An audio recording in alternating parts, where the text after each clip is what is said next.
میرے معزز مسلمان بزرگوں، عزیز بھائیوں اور امت مسلمہ کی مقدس ماں اور بہنوں، اللہ نے مسلمانوں کو اور امت مسلمہ کو ایمان کے بعد جو سب سے بڑی نعمت دی ہے، اللہ نے مسلمانوں کو، امت مسلمہ کو ایمان کے بعد جو سب سے بڑی نعمت دی ہے وہ آپس کی محبت، آپس کا اتفاق اور آپس کا اتحاد ہے۔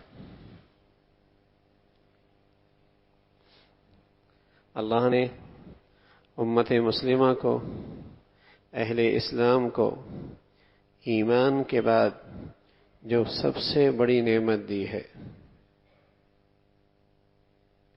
ایمان اسلام کے بعد جو سب سے بڑی نعمت ملی ہے وہ آپس کا اتفاق ہے، آپس کی محبت ہے اور آپس کا اتحاد ہے۔ وَاذْكُرُوا نِعْمَةَ اللَّهِ إِذْ كُنْتُمْ أَعْدَاءً فَأَلَّفَ بَيْنَ قُلُوبِكُمْ فَأَصْبَحْتُمْ بِنِعْمَتِهِ إِخْوَانًا وَأَلَّفَ بَيْنَ قُلُوبِهِمْ لَوْ أَنفَقْتَ مَا فِي الْأَرْضِ جَمِيعًا مَا أَلَّفْتَ بَيْنَ قُلُوبِهِمْ وَلَكِنَّ اللَّهَ أَلَّفَ بَيْنَهُمْ۔ زمین کے نیچے، زمین کے اوپر، پہاڑوں میں، فضاؤں میں، سمندروں میں، دریاؤں میں، مشرق، مغرب، شمال، جنوب کا سارا خزانہ اکٹھا کر لو اور پھر اسے خرچ کر ڈالو کہ دلوں میں الفت اور محبت آ جائے، نہیں پیدا کر سکتے۔ یہ انعام اللہ کی طرف سے ملا ہے، یہ انعام اللہ کی طرف سے ملا ہے۔ آپس کی محبت، آپس کا اتفاق، جیسے ایمان کے بعد یہ سب سے بڑی نعمت ہے، اور اس نعمت کا چھن جاننا سب سے بڑا عذاب ہے۔ اس نعمت کا چھن جانا اور اتفاق اور اتحاد سے محروم ہو جانا، یہ اللہ کی طرف سے بہت بڑا عذاب ہے۔ وہ جو اسلامی سوسائٹی اس نعمت کے بدولت جنت کا نمونہ بنتی ہے، وہ جہنم بن جاتی ہے۔ وہ گھر جو محبتوں کا گلشن ہو، جنت کا منظر پیش کرتا ہے، چلی جائے یہ محبت، یہ اتفاق چلا جائے، وہ گھر آگ کی بھٹی بن جاتی ہے، کانٹوں کی سیج بن جاتی ہے، اس چار دیواری کی زندگی جہنم کا نمونہ بن جاتی۔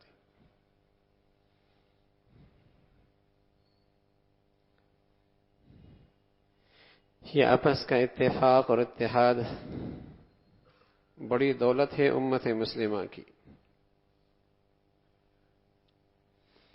اس لیے اللہ کریم نے وہ سارے اسباب بتلائے جس سے یہ نعمت چلی جاتی ہے، جس سے یہ اسلامی اخوت، اسلامی اتفاق، باہمی بھائی چارہ جس سے یہ چلی جاتی ہے، ان اسباب کی نشاندہی فرمائی ہے، تاکہ امت اپنے گھر کو، اپنی سوسائٹی کو، اپنے معاشرے کو ان اسباب سے محفوظ رکھ سکے، ان سے دور رہ سکے۔ ایک بڑا سبب اللہ نے بتایا ہے، وَأَطِيعُوا اللَّهَ وَرَسُولَهُ وَلَا تَنَازَعُوا فَتَفْشَلُوا وَتَذْهَبَ رِيحُكُمْ وَاصْبِرُوا۔ ایک بڑا سبب بتایا ہے کہ جب تمہارے دلوں میں اسلام ہی کا احترام نہیں رہے گا، اللہ کے حکم کی عظمت نہیں رہے گی، نبی کی اطاعت ہی کی عظمت نہیں رہے گی، تو پھر مسلمان کا احترام کہاں رہے گا؟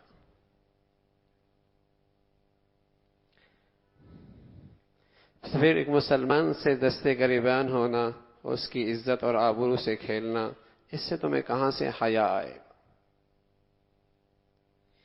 جب دلوں میں اسلامی کی عظمت نہیں رہی، اللہ کے حکموں کا ہی احترام نہ رہا، محمد رسول اللہ کی زندگی کی اہمیت ہی نہ رہی، تو پھر اسلامی بھائی چارے کا احترام اور اس کی عظمت کہاں رہ سکتی؟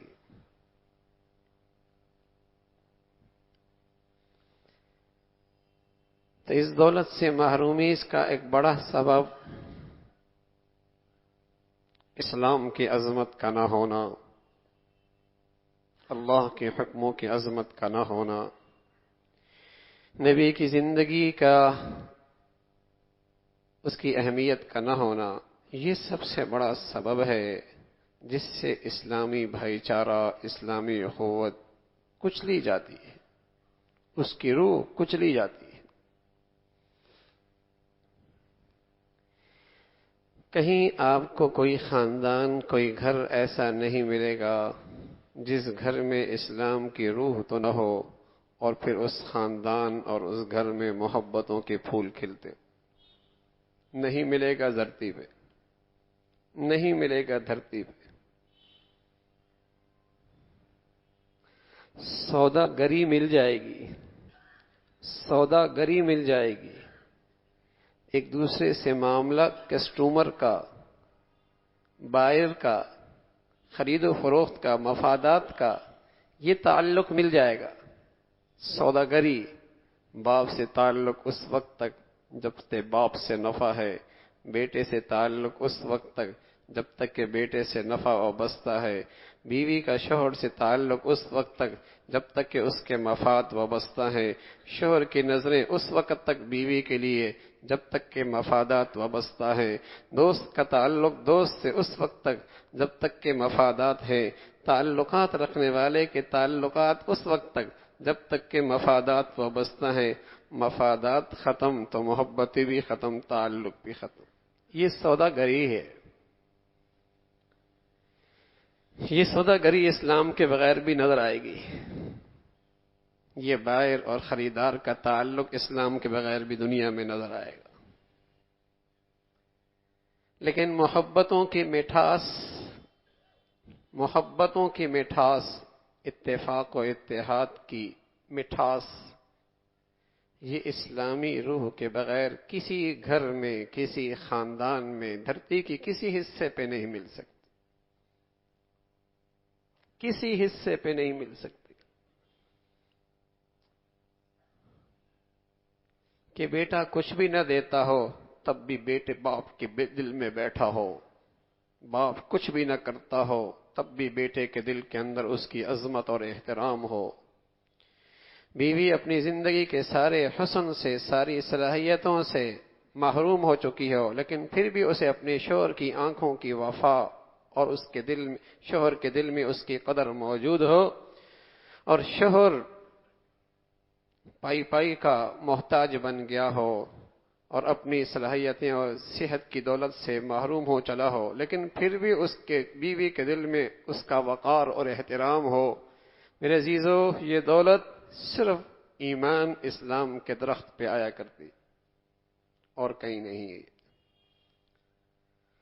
اوروں کے لیے تو ایسے ہسپتال ہیں جہاں بوڑھے باپ کو ڈال دیا جاتا ہے، بوڑھی ماں کو ڈال دیا جاتا ہے، عورت کو ٹشو پیپر کی طرح استعمال کر کے پھینک دیا جاتا ہے، اولادوں کو غیروں کے حوالے اور گندے معاشرے اور سوسائٹی کے حوالے کر دیا جاتا ہے، صرف من کی فکر رہ جاتی ہے، اپنا مفاد بس۔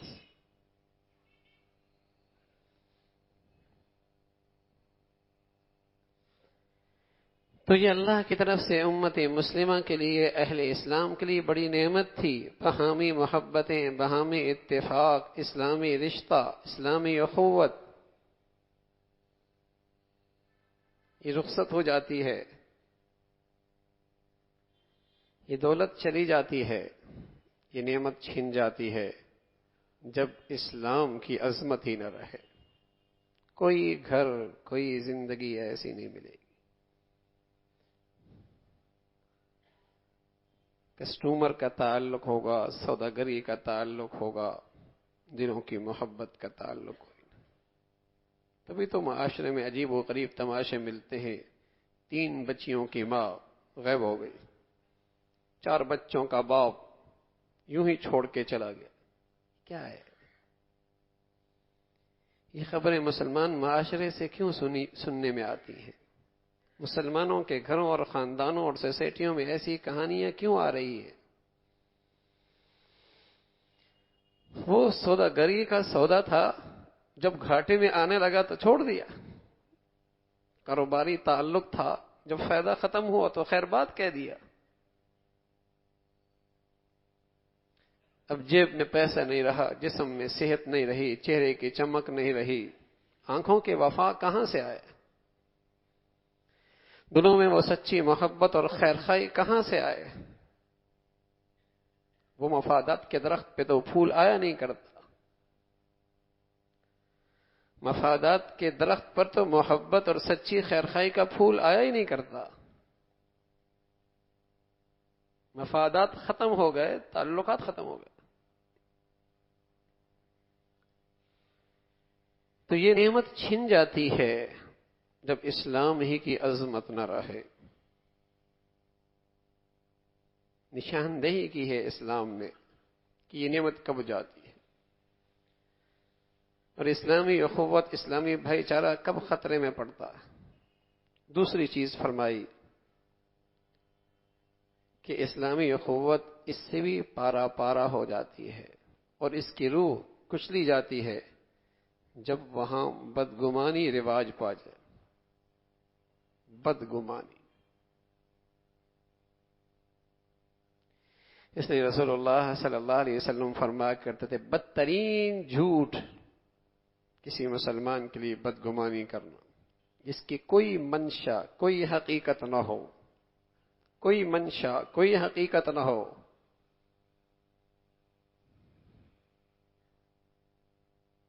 بدترین غیبت ہے دل کی یہ، کہ مسلمان کے لیے بدگمانی پیدا کر رہا، جس کے پیچھے کوئی حقیقت نہیں، کوئی دلیل نہیں.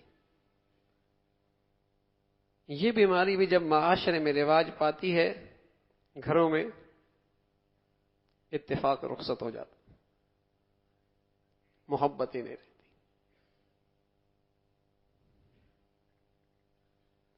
جب محبتیں پتلی ہو جائیں نا، عیب موٹے ہو جاتے ہیں.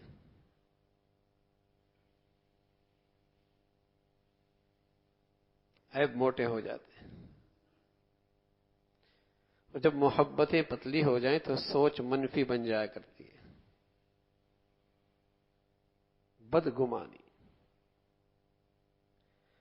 تو میرے عزیزو، اس سے بھی اسلامی معاشرہ اتفاق اور اتحاد کی نعمت سے محروم ہو جاتا. ہر شخص دوسرے کے بارے میں بدگمان.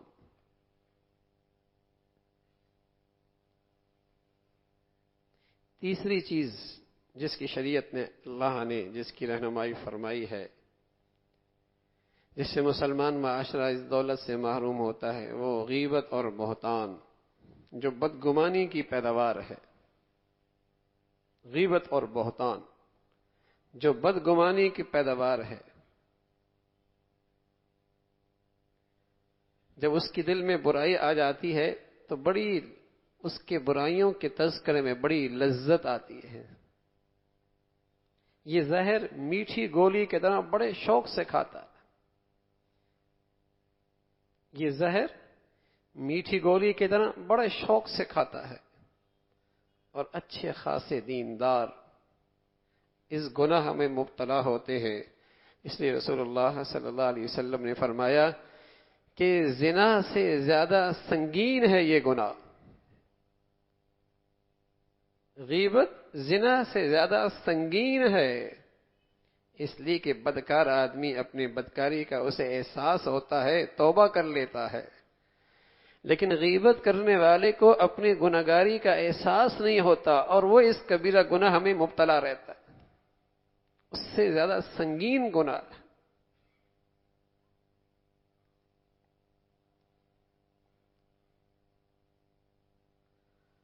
اور چوتھی چیز جس کا شریعت نے تذکرہ فرمایا ہے، وہ غلط خبر کی اشاعت ہے. غلط خبر کی اشاعت. جب کسی کے دل میں برائی آ جاتی ہے، پھر اپنے خیالات کو ایک کہانی کا روپ دیتا ہے، یا بات کچھ ہوتی ہے اس پہ حاشیہ لگاتا ہے، اس میں رنگ بڑھتا ہے، وہ بات کیا سے کیا بن جاتی ہے۔ اس لیے شریعت نے کہا ایسی خبر دینے والے کی بات پہ یقین نہ کرو جب تک کہ تحقیق نہ کرو، کوئی رد عمل ظاہر نہ کرو، اس لیے کہ ایسی خبر دینے والا فاسق ہے، اس پہ یقین نہ کرو، اس پہ کوئی رد عمل ظاہر نہ کرو۔ غلط خبر کی اشاعت، سنی سنائی، کوئی تحقیق نہیں، کس نے کہا، کوئی وحی آئی، بس اوقات جس کے متعلق کہانی ہوتی ہے اس کے فرشتوں کی بھی خبر نہیں ہوتی۔ الامان والحفیظ، یہ اتنا بڑا گناہ ہے، اس میں جھوٹ بھی ہے، بہتان بھی ہے، جھوٹ بھی ہے، غیبت بھی ہے، بہتان بھی ہے، کسی کی عزت نفس مجروح کرنا بھی ہے، ایذاء رسانی بھی ہے، کسی کو تکلیف پہنچانا بھی ہے۔ یہ غلط خبر کی اشاعت اور اس کا پھیلانا اتنے گناہوں، کبیرہ گناہوں کا مجموعہ ہے۔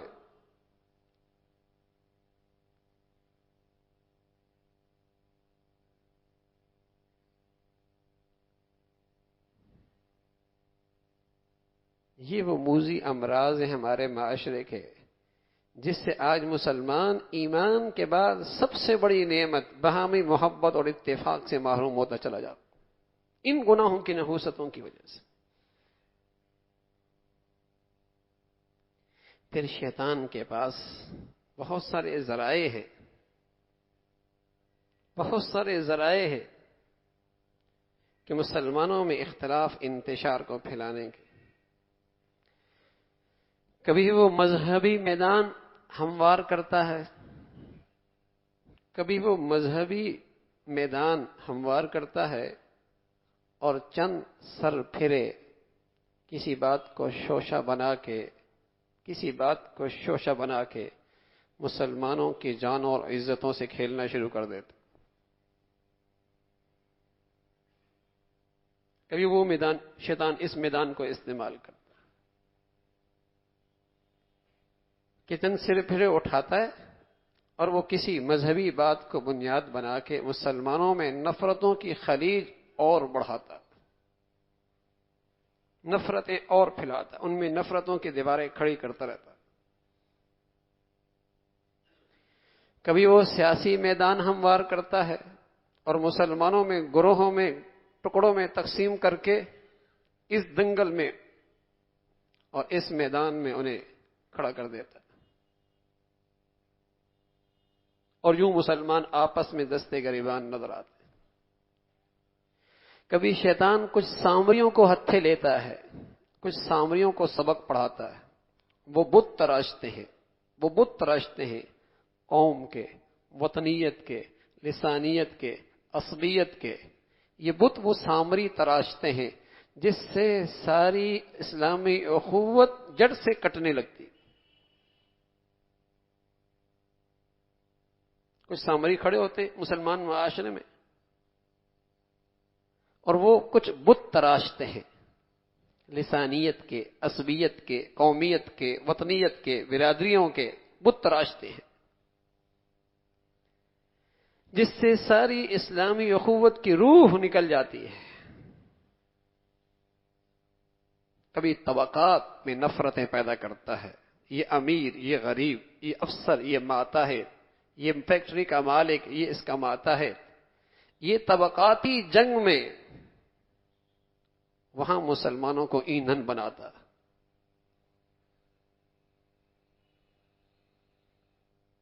میرے عزیزو، اگر ارد گرد دیکھا جائے، اپنے گھر سے لے کر، اپنی معاشرے سے لے کر، اپنے ملک سے لے کر پوری اسلامی دنیا میں دیکھا جائے، ایسا لگتا ہے یہی الاؤ جل رہا ہے اور مسلمان اس کا ایندھن بن رہے۔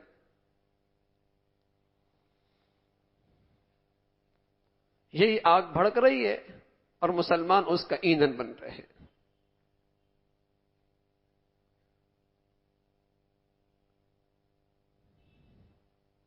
اس امت شیطان اور شیطانی قوتیں، شیطان اور شیطانی قوتیں وہ ایسے تمام طبقات کی حوصلہ افزائی اور سرپرستی کرتی ہیں جو مسلمانوں میں اس نفرتوں کے الاؤ کو جلانے میں آگے آگے ہوتا.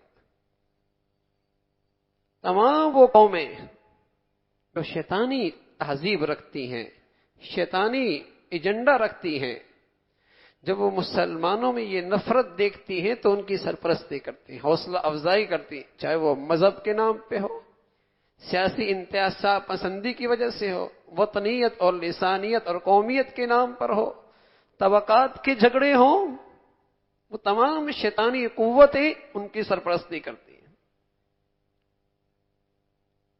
اس لیے کہ شیطان کا ایجنڈا کامیاب ہے کہ اللہ نے اس امت مسلمہ کو، پیارے نبی نے اس امت مسلمہ کو یکجان بنا کے ایک ذمہ داری سپرد کی تھی کہ مختلف برادریوں کے لوگ، مختلف قومیں کو لوگ، مختلف علاقوں کے افراد سب ایک گلدستے میں آ کر، ایک لڑی میں پرو کر، یہ سارے کے سارے دین کی حفاظت، دین کی اشاعت، دین کی خدمت، دین کی سربلندی کے لیے ایک دوسرے کے باہم معاون اور مددگار بنیں گے اور کفریہ نظام اور اس کے راستے میں رکاوٹ ڈالیں گے.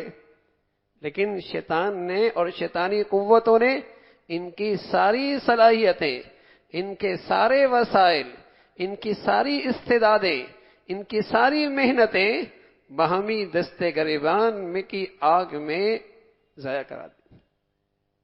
کہاں یہ صلاحیتیں مسلمانوں کی اور یہ وسائل اور یہ قوت اور یہ طاقت اسلام کی حفاظت کے لیے استعمال ہونی تھی اور کفر کا راستہ روکنے کے لیے استعمال ہونی تھی. آج یہ ساری توانائیاں باہمی آپس میں ایک دوسرے کو اوپر نیچے کرنے میں گزر رہی. تو میرے عزیزو، یہ بڑا المیہ ہے آج ہمارا، بڑا المیہ. آج امت مسلمہ اور مسلمان اس عذاب میں مبتلا ہے. کسی کی عزت محفوظ نہیں، کسی کی آبرو محفوظ نہیں، کسی کی زندگی محفوظ نہیں. بدگمانی، بد زبانی، سنی سنائی خبروں کی اشاعت، اور اندازہ نہیں کہ اس سے اس قوم کے ساتھ کتنا ظلم ہو رہا اور امت مسلمہ کے ساتھ کتنا ظلم ہو رہا، اور کافروں کا اور کفریہ دنیا کا کتنا بڑے ایجنڈا کامیابی میں اس کا حصہ ہے. تو میرے عزیزو، اللہ نے امت مسلمہ کو ایک بڑی نعمت دی تھی، اتفاق و اتحاد. اس لیے رسول اللہ صلی اللہ علیہ وسلم حجۃ الوداع کے موقع پہ سارے مسلمان اکٹھے ہیں اور ان سے فرما رہے کہ بیت اللہ کی حرمت جانتے ہو؟ بیت اللہ کی حرمت، ظاہر ہے بیت اللہ میں کوئی شخص مردار ڈال دے، بلی ڈال دے، کتا ڈال دے، کوئی گندگی ڈال دے تو اس نے اس بیت اللہ کی حرمت پامال کی. تو اللہ کے نبی فرمانا، بیت اللہ کی عظمت جانتے ہو؟ بیت اللہ کی عظمت یاد رکھنا، ایک مسلمان کی عزت، آبرو، جان، مال ایسی ہی قابل عظمت اور قابل احترام ہے جیسے بیت اللہ ہے، جیسے بیت اللہ. آج کوئی بد نصیب آدمی ہاتھ میں ہتھوڑا لے کر بیت اللہ ڈھانے کے لیے جائے تو ایک ذرہ ایمان رکھنے والا مسلمان بھی اسے نفرت کی نگاہ سے دیکھے گا. کیسا بد نصیب ہے، بیت اللہ ڈھانے جا رہا، نفرت کی نگاہ سے دیکھے گا ذرہ ایمان رکھنے والا بھی، اور دیکھنا بھی چاہیے. لیکن رسول اللہ صلی اللہ علیہ وسلم نے فرمایا، جو کسی مسلمان کی عزت آبرو پہ حملہ کرتا ہے وہ بیت اللہ کو ڈھانے سے بڑا گناہ کرتا. لیکن یہ روگ، یہ بیماری، یہ گناہ چونکہ ہماری زندگی کا حصہ بن چکا ہے تو اس کی شناعت اور برائی بھی دلوں سے نکل گئی. کتنا بڑا گناہ ہے، کتنا بڑا گناہ ہے.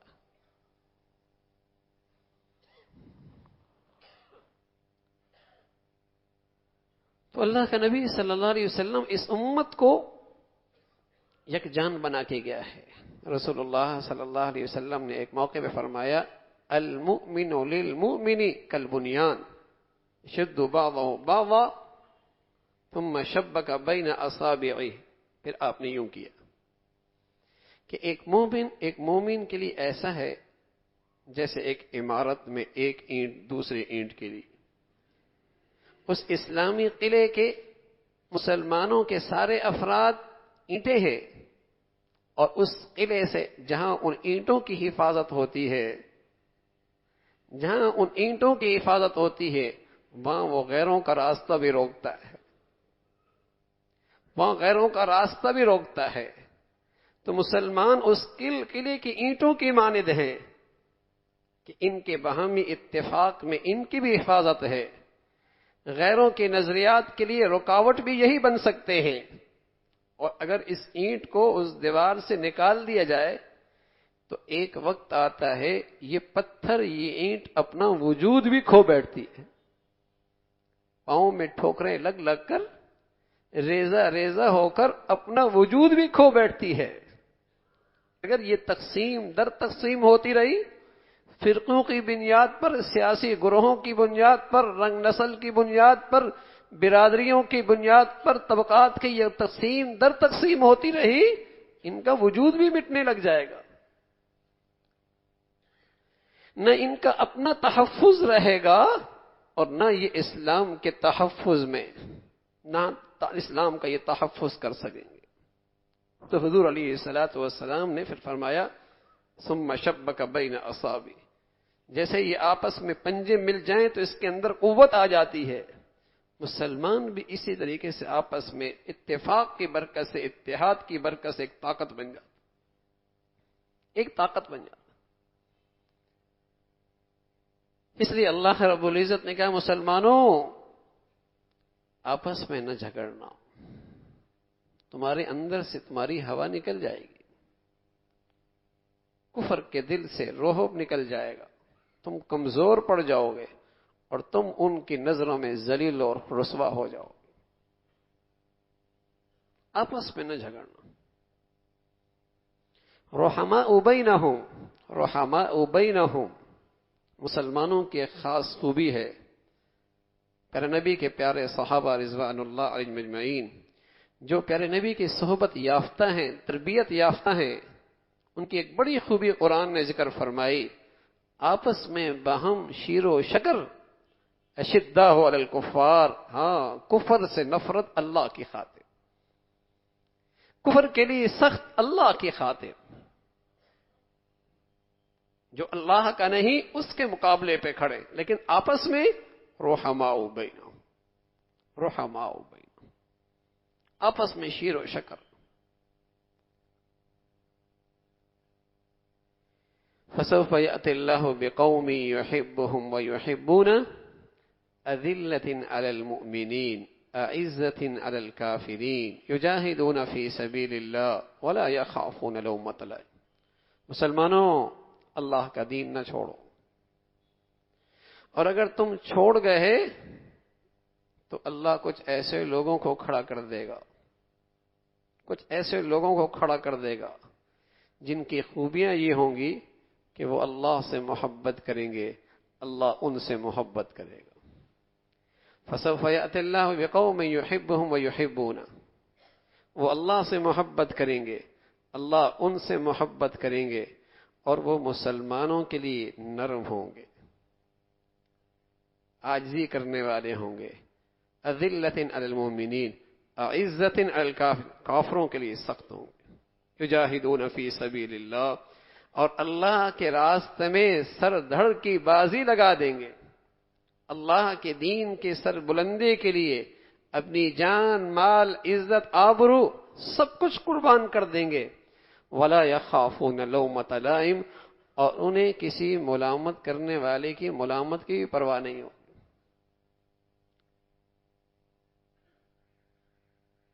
تو یہ مسلمانوں کی ایک بڑی خوبی تھی کہ وہ آپس میں نرم.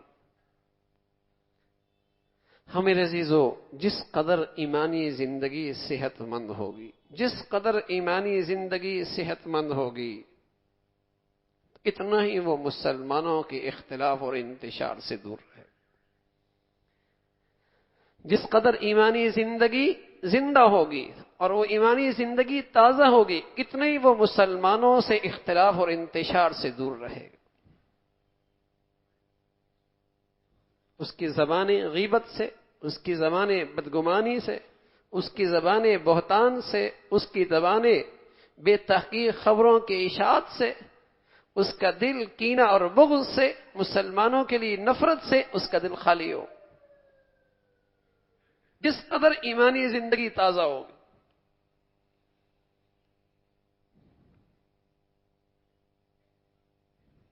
تو اللہ کے نبی صلی اللہ علیہ وسلم اس امت کو ایک کر کے گئے، اکٹھا کر کے گئے، اور اللہ کی طرف سے یہ خوشخبری سنا کر گئے کہ اس امت کو پھر انعام ملے گا ایمان کے بعد سب سے بڑی نعمت کا، اور وہ انعام آپس کی محبت اور اتفاق کا ہو۔ وَاذْكُرُوا نِعْمَةَ اللَّهِ اِذْ كُنْتُمْ أَعْدَاءً، تم تھے آپس میں دشمن، ایک دوسرے کے خون کے پیاسے، گھوڑے کے آگے نکلنے پر تم انسانوں کی لاشوں کے پشتے لگا دیا کرتے تھے، اونٹ کی باریوں پہ جھگڑا ہوتا، نسلوں میں جاری رہتا تھا، یہ سب کچھ تھا، لیکن اللہ نے تمہیں اسلام کے بدولت اخوت اسلامی کی دولت نصیب فرما دی، اسلامی رشتہ دے دیا، اور پھر یہ ایسا رشتہ مضبوط ہوا۔ حضرت عبد الرحمن بن عوف رضی اللہ تعالیٰ عنہ مہاجر صحابی ہیں، حضرت سعد بن ربیع انصاری صحابی ہیں رضی اللہ تعالیٰ عنہما۔ تو حضور علیہ الصلوۃ والسلام نے ان دونوں میں بھائی چارہ قائم کر دیا کہ یہ مہاجر آیا ہے انصار کے ہاں ٹھہرے گا۔ حضرت عبد الرحمن بن عوف رضی اللہ تعالیٰ عنہ مکہ میں بہت سارا مال، بہت ساری بنی بنائی منڈیاں اور کاروبار، ایمان اسلام کی حفاظت کی خاطر سب کچھ چھوڑ کے آ گئے تھے، بڑے کاروباری تھے، سب چھوڑ کے آ گئے۔ سعد بن ربیع بڑے انصار کے بڑے لوگوں میں سے تھے، اللہ کے نبی نے انہیں ان کا بھائی بنا دیا۔ تو ساتھ لے کے جا رہے تو فرمانے لگے عبد الرحمن، اس خیال آیا کہ اتنا بڑا کاروباری آدمی ہے اور یہاں یہ نہ اس کے پاس پیسہ، نہ گھر، نہ بیوی، کچھ بھی نہیں، کہیں دل کے اندر پریشانی نہ ہو، کوئی مایوسی نہ ہو۔ تو سعد فرمانے لگے عبد الرحمن، میرا آدھا مال تمہارا، آدھا میرا،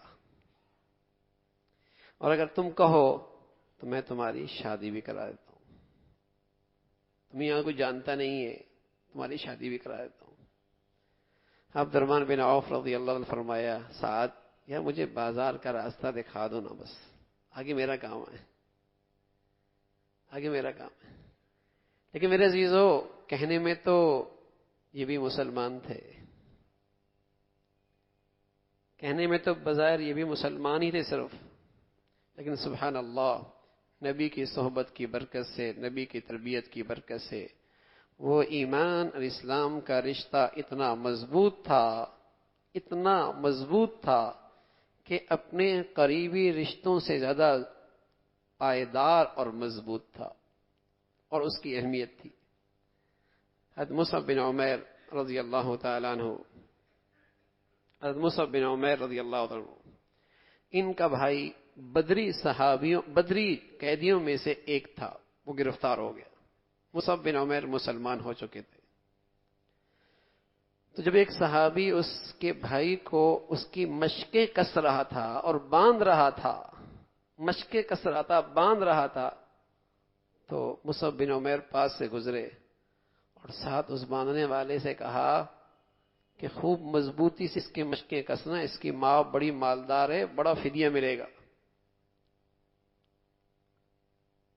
تو نظریں اٹھا کے دیکھتا ہے تو مصعب ہے، میرا بھائی ہے۔ کہنے لگا مصعب، تجھ سے تو امید تھی تو میری سفارش کرے گا، تو میرا بھائی ہے۔ کہا میرا بھائی تو نہیں ہے، جو تجھے باندھ رہا ہے میرا بھائی وہ ہے۔ سبحان اللہ، اور میرا بھائی وہ ہے۔ اسلام کا رشتہ سب رشتوں سے بالا تر تھا، ایمان کا رشتہ سارے رشتوں سے بالا تر تھا، اس کی طاقت سب سے زیادہ تھی۔ یہ کون ہے؟ امیر مسلمان ہے۔ اللہ کے نبی صلی اللہ علیہ وسلم نے یوں بتلایا جیسے جسم کا ہر ایک عضو ایک جسم کا حصہ ہوتا ہے، جسم کے سارے اعضاء ایک جسم کا حصہ ہوتے ہیں، کسی ایک حصے میں کسی ایک عضو میں تکلیف ہو تو دوسرا جسم کا عضو اور حصہ بھی اسے درد اور تکلیف محسوس کرتا ہے۔ تو آپ نے فرمایا دنیا بھر کا مسلمان ایک جسم کا حصہ ہے اور وہ اسلامی رشتے کا حصہ۔ اس لیے دنیا کے کسی کونے میں کسی مسلمان کو تکلیف ہو تو ایمان کے تر و تازہ ہونے کی علامت یہ ہے کہ مسلمان اس کا درد محسوس کرے، مسلمان اس کی تکلیف محسوس کرے۔ میرے عزیزو، یہ باہمی اتفاق کفر سے کہاں برداشت ہوتا ہے؟ یہ باہمی اتفاق کفر کو کہاں برداشت ہوتا ہے کہ دنیا بھر کا مسلمان ایک دوسرے کو باہمی جسم کا حصہ سمجھے؟ یہ کفر سے کہاں برداشت ہوتا ہے؟ کفریہ تہذیب کو کہاں برداشت ہے یہ؟ تو ہر وہ انداز اختیار کیا جاتا ہے کہ مسلمان معاشرے سے یہ اسلامی روح، اسلامی اخوت کا رشتہ کمزور سے کمزور ہوتا چلا جائے۔ اس کے لیے فرقہ واریت کے بت، سیاسی دنگا فساد اور ہر قسم کے لسانیت اور عصبیت کے بت نئے سے نئے انداز سے تراشے جاتے ہیں۔ وطنیت کے، یہ میرا وطن، یہ تیرا وطن، یہ ہماری سرحد، یہ تمہاری سرحد، یہ ہمارا علاقہ، یہ تمہارا علاقہ۔ اللہ کا نبی بتا رہے کہ ساری دنیا کا مسلمان ایک جسم کی مانند ہے۔ ہاں، ایک جسم کے کسی حصے میں فالج گرا ہوا ہو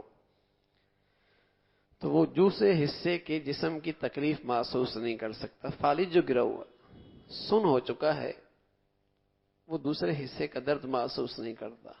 ہاں میرے عزیزو، جب ایمان اور اسلام پر گناہوں کا اور بے حیائی اور فحاشی کا، جب ایمان اور اسلام پر بے حیائی اور فحاشی کا اور لقمہ حرام کا اور عریانی اور موسیقی کا جب یہ فالج ایمان پر گر جائے تو پھر وہ مسلمانوں کا درد محسوس نہیں کرتا، پھر وہ مسلمانوں کا درد محسوس، فالج گرا ہوا سن ہو چکا ہے اس کا ایمان، پھر اسے درد نہیں ہوتا، پھر اس کے اندر سے وہ طاقت، وہ روح، زندگی ختم ہو جاتی ہے جو درد کا احساس دلاتی ہے، درد کا احساس دلاتی ہے۔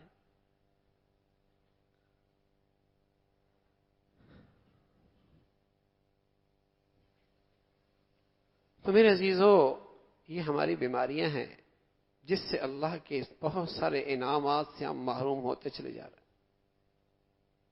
اس لیے رسول اللہ صلی اللہ علیہ وسلم فرمایا کرتے تھے اظہر الناس العلم وضيعوا العمل وتحابوا بالألسن وتباغضوا بالقلوب وتقاطعوا الأرحام فلعنهم الله عند ذلك فأصمهم وأعمى أبصارهم۔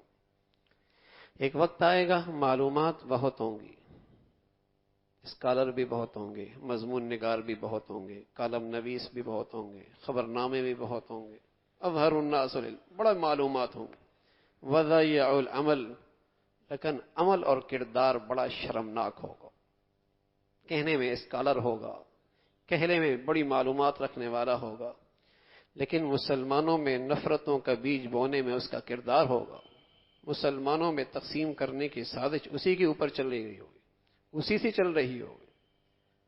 وضيع العمل، کردار بڑا شرمناک ہوگا، اس کی زندگی بڑی قابل نفرت ہوگی۔ وضيع العمل وتحابوا بالألسن وتباغضوا بالقلوب، زبانوں سے محبتوں کا اظہار کریں گے اور دلوں میں بغض اور کھوٹ ہوگا۔ زبانوں سے محبتوں کا اظہار کریں گے، وتباغضوا بالقلوب، دلوں میں نفرت ہو۔ گاڑی دیکھی، بڑی خوشی ہوئی، اندر حسد کی آگ جل رہی، کاروبار اچھا ہوا، تم نے شروع کیا، لیکن اندر ہی اندر کینہ اور بغض کی آگ بھڑک رہی ہے۔ تحفے تحائف لاکھوں میں، تحفے تحائف لاکھوں میں لین دین ہے، لیکن محبتوں کی مٹھاس سے دل خالی ہے۔ تحفے تحائف لاکھوں کی شکل میں لینا دینا ہے، لیکن دل محبت کی مٹھاس سے خالی ہے۔ کیسی سچی تصویر پیارے نبی نے آج کے معاشرے کی کھینچی ہے، کیسے ہمیں آئینہ دکھایا ہے اللہ کے نبی نے، کیسے آئینہ دکھایا ہے۔ وَتَحَابُّوا بِالْأَلْسُنِ وَتَبَاغَضُوا بِالْقُلُوبِ، زبان سے محبتوں کا اظہار ہوگا، دلوں میں بغض ہوگا۔ وَتَقَاطَعُوا الْأَرْحَامَ، سارے رشتے ٹوٹ پھوٹ ہو جائیں گے، سوداگری چلے گی، کسٹمر کے نام ہر شخص دوسرے سے ملے گا۔ فائدہ ہے کہ نہیں؟ تعلقات میں فائدہ ہے کہ نہیں؟ باپ سے ملنے میں فائدہ ہے کہ نہیں؟ بیوی سے محبت کا اظہار کرنے میں فائدہ ہے کہ نہیں؟ شوہر کی وفا کرنے میں فائدہ ہے کہ نہیں؟ کسٹمر کا معاملہ ہو، سارے رشتے ٹوٹ پھوٹ جائیں گے۔ وَتَقَاطَعُوا الْأَرْحَامَ، تو رسول اللہ صلی اللہ علیہ وسلم نے فرمایا فَلَعَنَهُمُ اللَّهُ عِنْدَ ذَلِكَ فَأَصَمَّهُمْ وَأَعْمَىٰ أَبْصَارَهُمْ، ایسے معاشرے کو اللہ اپنی رحمت سے محروم کر دیتا، ایسے معاشرے کو، ایسے گھرانے کو، ایسی سوسائٹیوں کو اللہ اپنی رحمت سے محروم کر دیتا۔ فَأَصَمَّهُمْ وَأَعْمَىٰ أَبْصَارَهُمْ، یہ اندھے بہرے ہو جاتے ہیں، یہ نہیں کہ آنکھیں اللہ لے لیتا ہے، یہ نہیں کہ اللہ سماعت لے لیتا ہے نا، اللہ ان پر غضب کے کوڑے بھی برساتا ہے، ہوش پھر بھی نہیں آتا، ٹھوکریں بھی کھاتے ہیں، سمجھ پھر بھی نہیں آتی، عذاب بھی چکھ رہے ہیں، احساس بھی نہیں ہو رہا، مصیبت میں بھی ہیں، ہوش بھی نہیں آتا، یہ ہے اندھے بہرے۔